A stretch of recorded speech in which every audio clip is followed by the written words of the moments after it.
আসসালামু আলাইকুম ওয়া রাহমাতুল্লাহি ওয়া বারাকাতুহু।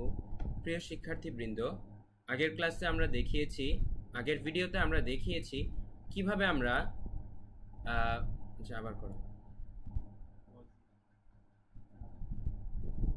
এই কথাটা আবার বলি, কাইটা দাও এটা।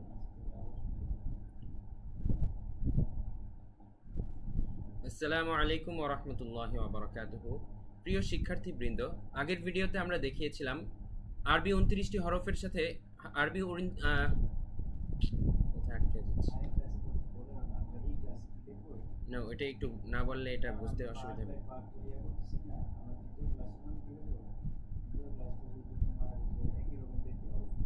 এই জন্য আগের ক্লাস বলি নাই, আগের ভিডিও বলবো। এই জন্য আগের ভিডিওতে আমরা দেখিয়েছি আরবি 29 হরফের মধ্যে কোনগুলো বাংলার সাথে মিল আছে কেমন, আর কোনগুলো হচ্ছে আরবিতে স্বতন্ত্র।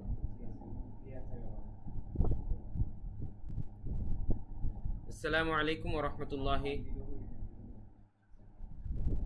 আসসালামু আলাইকুম ওয়া রাহমাতুল্লাহি ওয়া বারাকাতুহু। প্রিয় শিক্ষার্থীবৃন্দ, আগের ভিডিওতে আমরা দেখিয়েছিলাম আরবি যে 29টি হরফ রয়েছে আরবিতে, সেই 29টি হরফের মধ্যে কোনগুলো বাংলার সাথে মিল রয়েছে এবং কোন হরফটা বাংলা কোন অক্ষরের সাথে মিল সেটিও আমরা দেখিয়েছি, এবং কোনগুলো শুধুমাত্র আরবিতেই স্বতন্ত্র সেটাও আমরা দেখিয়েছি। জাস্ট হরফগুলো কি এবং এগুলো কোথায় প্রয়োজন সেই বিষয়টা আপনাদের কাছে ক্লিয়ার করার জন্য এখন মূলত আমরা আমাদের প্রথম পাঠ, যেটা সবচেয়ে গুরুত্বপূর্ণ, আরবি 29টি হরফ আমাদের মুখস্থ করতে হবে। আলিফ, বা, তা, সা এভাবে করে ইয়া পর্যন্ত আমাদের মুখস্থ করতে হবে। আমরা যেমন A B C D E F G এরকম এ থেকে জেড পর্যন্ত মুখস্থ পারি, ঠিক একইভাবে আমাদের আলিফ থেকে ইয়া পর্যন্ত কিন্তু খুব ভালোভাবে মুখস্থ পারতে হবে।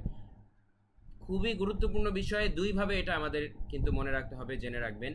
সেটা হচ্ছে এক, আলিফ থেকে ইয়া পর্যন্ত সিরিয়াল ওয়াইজ আপনার 29টি হরফ বলে ফেলতে হবে। হ্যাঁ,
29টা হরফ এক সিরিয়ালে শুরু করতে হবে মেসেজটা।